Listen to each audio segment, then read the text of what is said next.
Hello, this is Frontline here and welcome back to another episode of Mastercraft.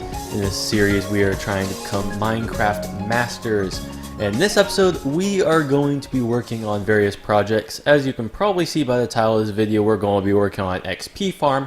However, we need to take care of some business before we get over there. So, if you've seen the previous episodes, then you know that we have an iron farm right here. This is where iron golems are summoned in. They drop into a pit of lava and we get lots of drops where we can get iron without having to mine it all. But the problem with this thing is I'm thinking, my hypothesis at least, is that lightning is striking somewhere around here-ish, and that kind of breaks the farm. Because if you don't know, if lightning strikes a villager, they turn into a witch. Originally, there were 2 witches here because there were originally 4 villagers, and that's not a good thing. There was a lightning storm, and now instead of having 3, or heck, we even had 4 here, so we even had more than the minimum we needed. Now we have 2, so this thing is broken. And we're probably going to have to breed those guys together or bring another villager in. But the main thing I want to do is to actually make it so that there will be no more guys who can just turn into witches down there. I'm going to try to build a roof over this thing and also probably go this up by a block so that that way, I'm hoping at least, lightning won't be able to strike anywhere near those guys.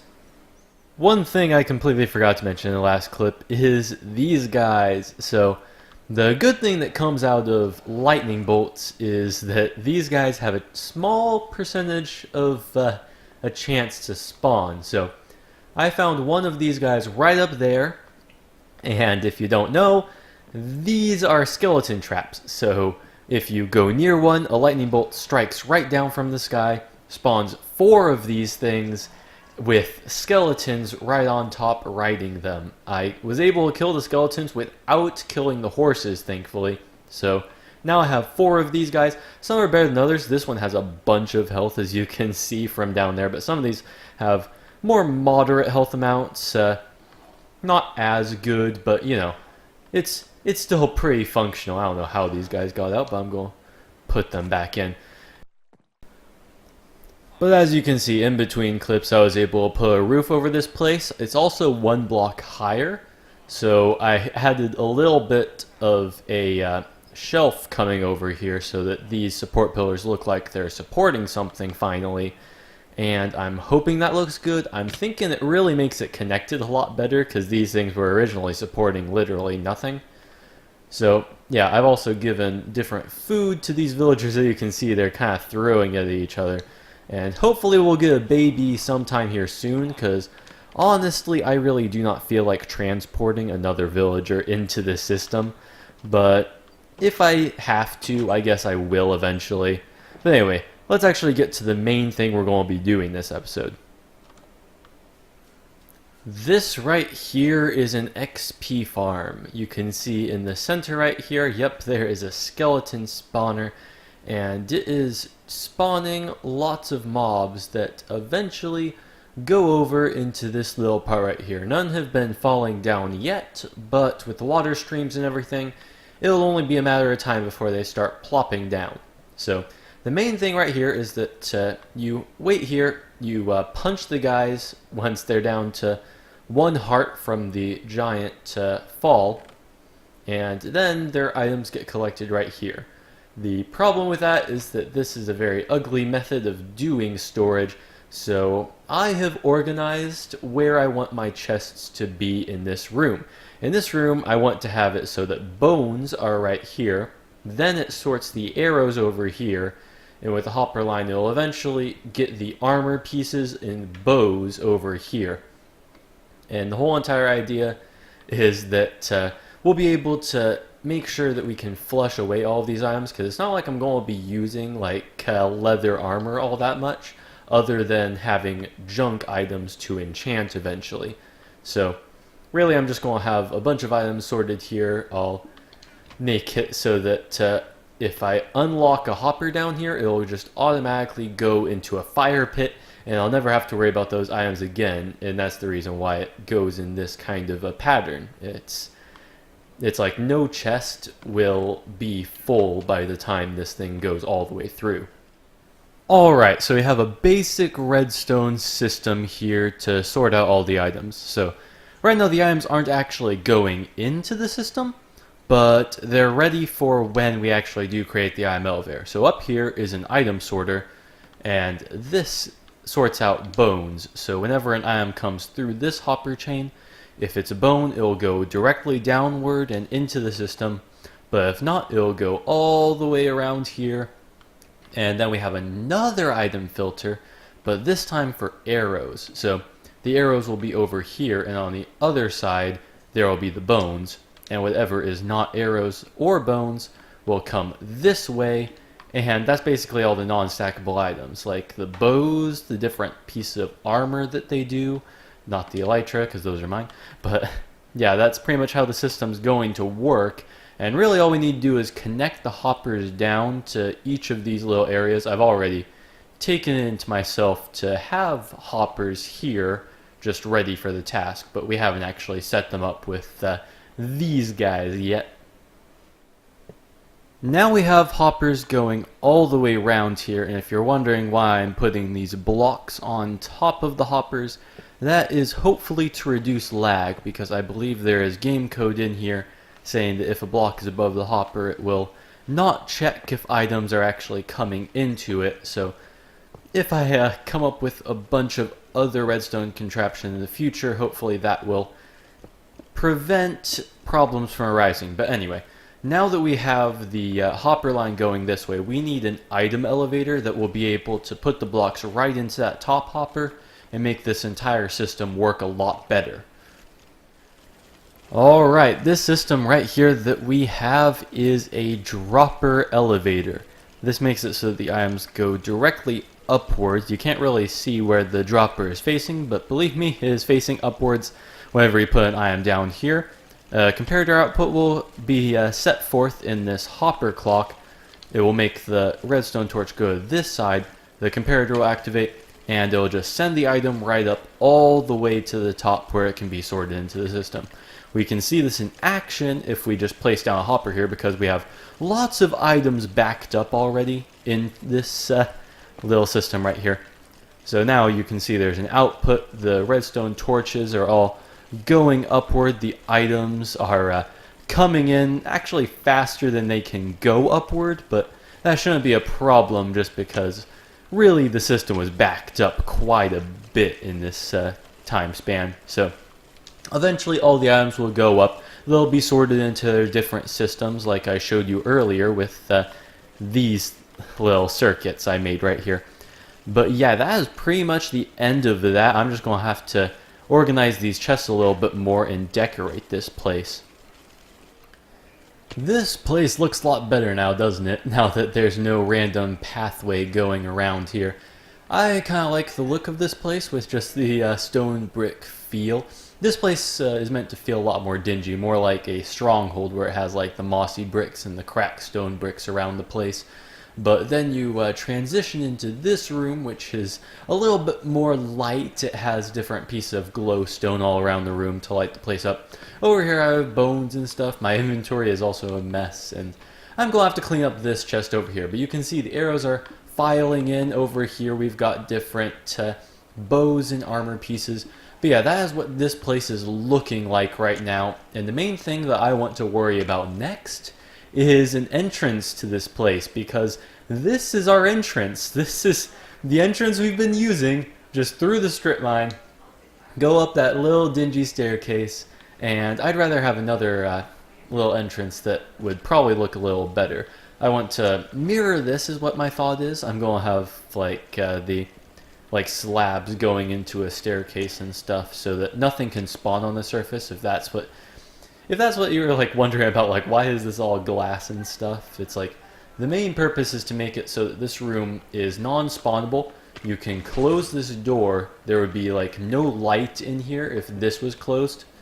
So I mean, even though there's a little bit of lighting glitches, technically this room has 0 light, so like the maximum amount of skeletons can spawn down here. And I want to build a similar thing over on the other side to mirror this. So this would be our entranceway. We'd come through, we could have another lever right there, or we can actually have like one lever in the middle and both doors open. I think that would actually be kind of cool as well. But yeah, we need a entranceway right here, so I'm going to try to come up with a design, and yeah, I'll show you guys what I come up with in the end. I am genuinely confused as to how this thing is not working, and at this point I'm pretty sure I'm going to have to rebuild this piston door. I'm trying to do the same exact thing I have on this side. I even like broke away some redstone just for me to like look at it and see what's going on down here. But the main thing with this is that for some reason these pistons don't want to activate. I really don't know why, and I'm probably just going to have to reassemble it like I was saying. But yeah, it's like the extension, it seems like, for the falling edge works pretty well, but this door is a complete mess. I don't know what happened or why this is like this, so I'm just going to have to figure that out in the next clip here. Things are looking much better in this department. I rebuilt it. I actually still have no idea what was wrong with it before, but for now it works. I can flick this lever and it all closes up and it opens pretty smoothly, just like the other side does. So yeah, now I'm going to be trying to tidy this place up and adding a good input for this place like we should have on the other side. I actually borrowed this lever if you're wondering where it went. So yeah, I didn't want to make another lever at the moment, and we're just going to replicate it, make it symmetrical, and yeah, make it actually... Let's actually like build this tunnel now. Normally this room would be very dark, however I have some torches in it so you can see it. So now you see that there are 2 doors that lead outward. However, there is no way to get out of this room. There are no levers on the wall. What? How am I supposed to get out of here? Well, there is an amazing redstone contraption just above my head, and with this button, bam, both doors open. Didn't get a good glimpse of this side. It's kind of hard to see both of them at the same time.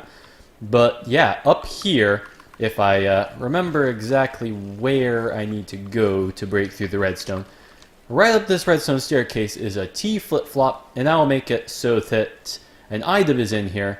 Right now it's the lever that I was using earlier, and it gets circled through the system, and whenever it's in this comparator right, or whenever it's in this dropper right here, there will be a comparator output sent through both of these repeaters and will eventually lead their way to activate these guys permanently, so we can use a button instead of a lever.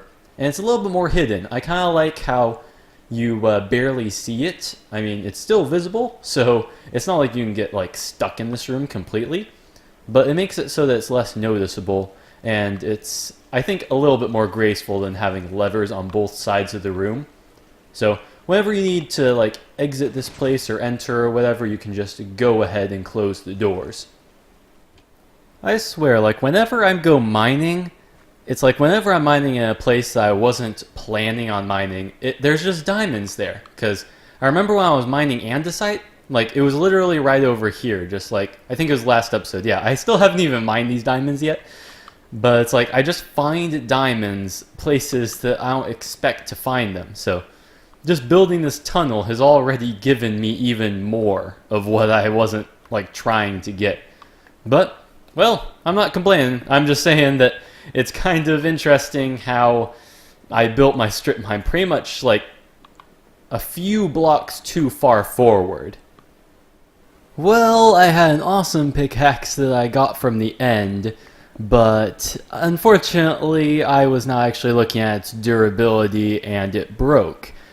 And I would normally be very upset about this, but honestly, it really was an iron pickaxe previously.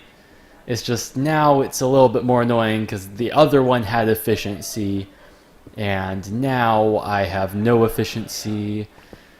It's sad, but honestly I did this to myself, so you know what, it's alright.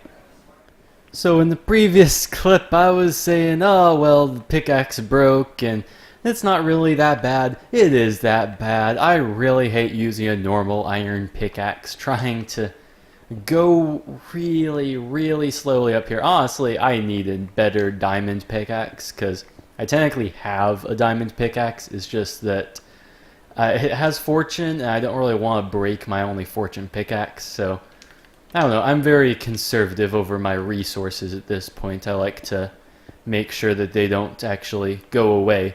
But anyway, if you didn't notice, I am trying to tunnel away an entrance to my skeleton XP farm from the entrance of the strip mine. So this is pretty much like the beginning of the strip mine, just like when you come down the stairs. This is the first right that you'd take. And all we need to do is get up to y equals 18 from the map we have here and continue on straight, and hopefully we'll be able to decorate this place a little bit better. But yeah, I'm just going to keep on mining and catch you guys up on what's going on with this progress. While I'm recording here, I might as well show you guys me mining stuff with this fortune pickaxe right here, because we've got lots of diamonds. Oh, that was a really good start right there. I always love when I come up with like 4 or more diamonds just from one little bit. So that must have been like 6 diamonds right there or something like that. And this one is a vein of 3.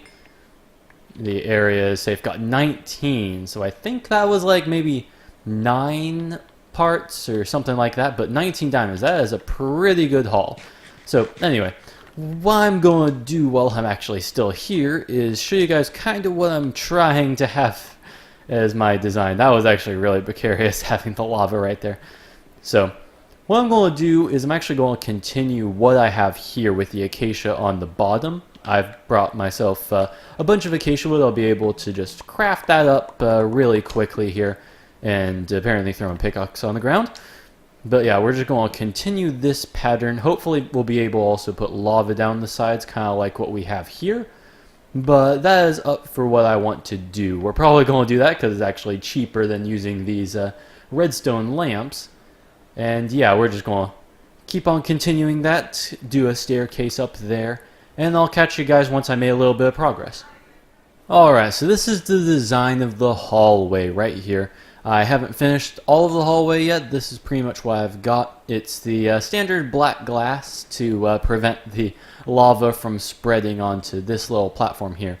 But speaking of lava, that's one of the things I want to talk about, because over here we've got lots of lava and a little bit of burning effect. So this originally was covered up, but it still was able to burn this guy, and that's because lava can still somewhat transfer between blocks. Like over here, it's far enough away that it won't actually go onto the what's this called, acacia wood.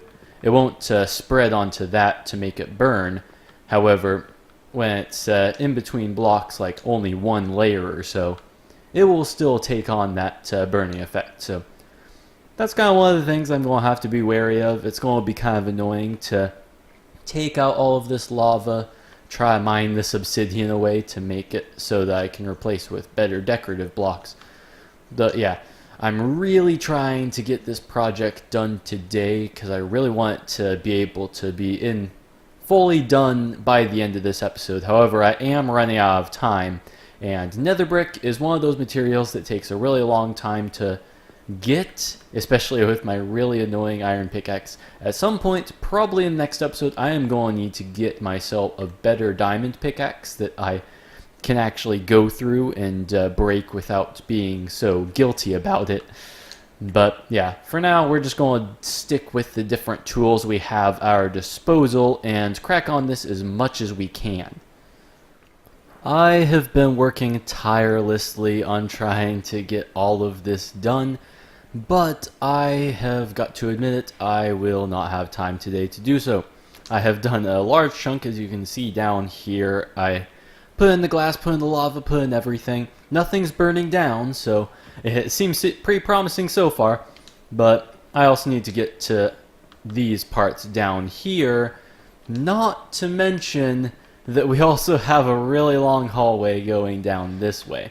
So Yeah, this is going to be something for another episode. I also realized that I have missed out on something that I meant to do earlier in the episode, and it's with this flushing system. So, honestly, I think I'm going to end off the episode by finishing this little area. I even have like iron ore just to remind myself.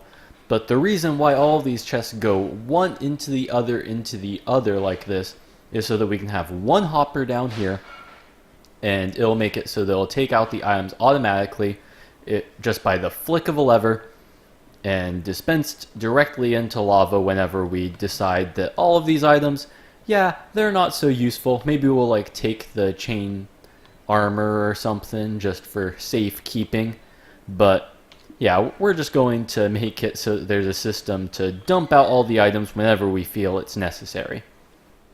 This was a very easy system to implement, and I'm surprised I forgot about it.